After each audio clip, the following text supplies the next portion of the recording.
Wizards just solely because they were turning the ball over. You go out there and you give them 20 extra possessions, that gives them more ammo for their arsenal. They went out there, they did a great job attacking the Wizards defense. The Wizards tried to mix it up, playing a little bit of zone, but the Knicks, they are just too good. They got into the paint, they got to the free throw line, but most of all, they capitalized on the free throw line. Indeed, looking at the scoring for Washington, Kuzma with 27, Denny with 23, Jordan Poole with 10, Tyus Jones with 11. Again, as we said, 4 scorers in that starting lineup in double figures.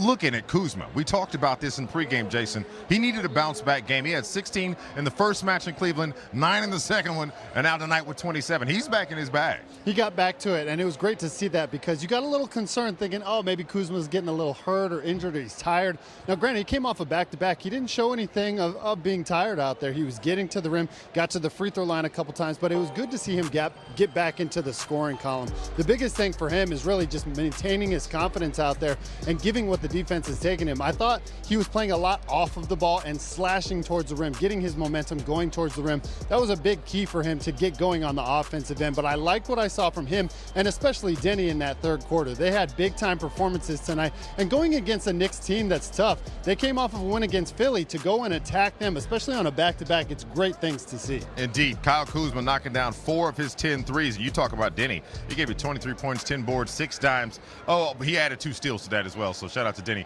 But I want to bring Chris and Drew in and get their thoughts on something that you and I were talking about at halftime, which was the third quarter, the anticipation of a run. Guys, coming out of the gate, it was Washington making the third quarter a better matchup, Drew. Well, you heard the tone from Coach Tatum who at the halftime interview. It sounded like something was said at halftime to the point or to the tune of having to go out there and compete and don't look at the score, play harder, attack the glass, and knock down some shots.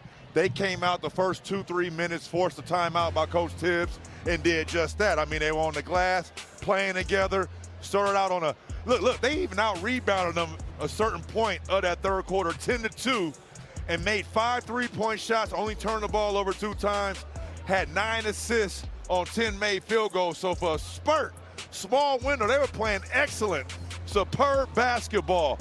But what do you know? This was a game of runs this entire night from the first quarter, second, third, and on. And the New York Knicks came in to climb back in this game with another run for themselves. Washington was able to cut the deficit to 5 midway through that third quarter, and I thought a lot of it had to do with the activity of Denny Avdia. I thought he was sensational in that third quarter. But give the Knicks credit for taking that punch and then coming back and doing what they did in that fourth quarter. But I thought the third showed a lot of fight and a lot of grit. And you heard Landon Tatum talking to Megan about, you know, we needed to up that physicality. And the fact when Tibbs called that timeout, as Drew said, you could tell the momentum started to change in Washington's favor. And that's the thing, Drew, when you see a guy like Denny Avdia who's taking that contact and enjoys it, he's giving you his third double-double in 5 games. What's going on with him to where he's feeling so confident on the court? Well, honestly. Go ahead and say it. Yeah, me and Denny, we had a conversation. Yeah. And do tell. Yeah, and I told him straight up, I said, listen, man, you're not rebounding the ball.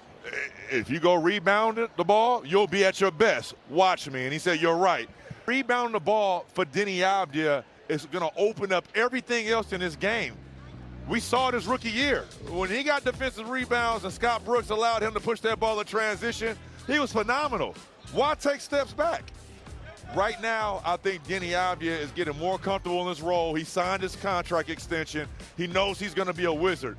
Don't get comfortable. To me, he was playing too comfortable. Now he's getting uncomfortable by playing comfortable, and that's what you want to see, Chris. I go back to what the book on Avdia was coming into the draft. They called him what?